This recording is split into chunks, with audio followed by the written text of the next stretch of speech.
ramènera toujours à l'originel, parce que Dieu ne dévie jamais de cela. Bon, pour que ce soit bien ancré dans votre cœur, avant que nous changions de sujet, nous avons aussi vu ceci hier soir. Non seulement, en tant que type, Jézabel, elle avait une fille. Vous souvenez-vous de ça? Apocalypse 13 dit que cette église apostate, Rome, avait des filles. Elle était la mère des impudiques. Est-ce vrai? Jézabel avait une fille. Et qu'a fait Jézabel de sa fille? Voyez combien toutes ces choses sont des types et des ombres. Jézabel s'est assurée que sa fille se marie à Joram, qui était le fils de Josaphat en Judée. En ce temps-là, Israël était divisé comme ceci. Voici Jérusalem ici, et voici la Judée ici. Eh bien, Akab était ici, et Joram était ici.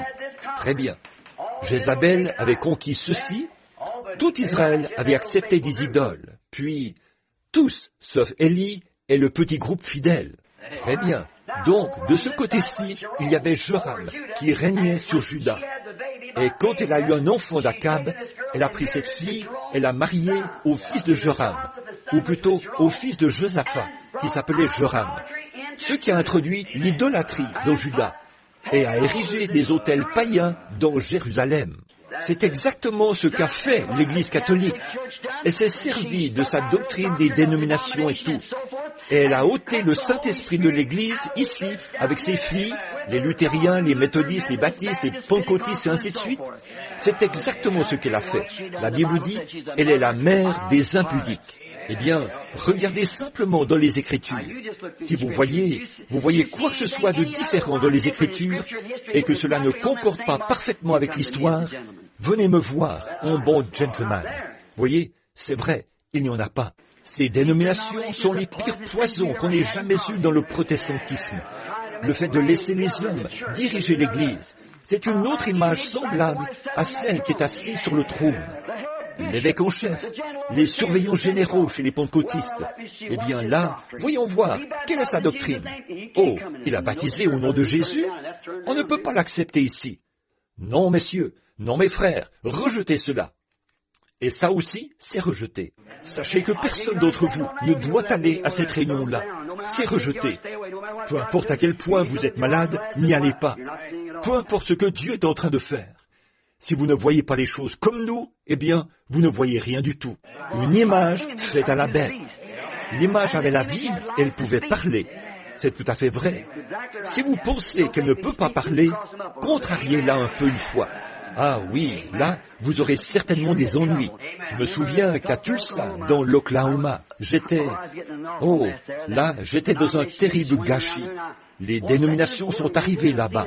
Un jour, j'étais dans le bâtiment et j'ai eu une vision.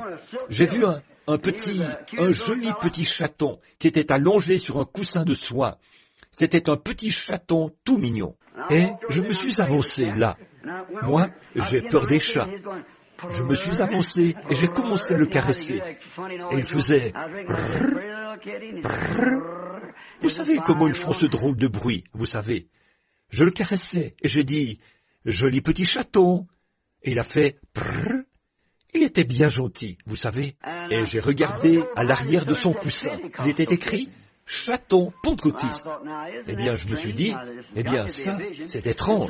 Et j'ai dit, ça doit être une vision. Et quelque chose a dit, tant que tu le caresseras dans le sens du poil, c'est très bien.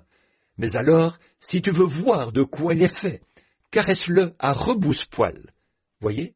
Alors, quand je l'ai caressé à rebrousse-poil, il a fait sortir ses gros yeux verts.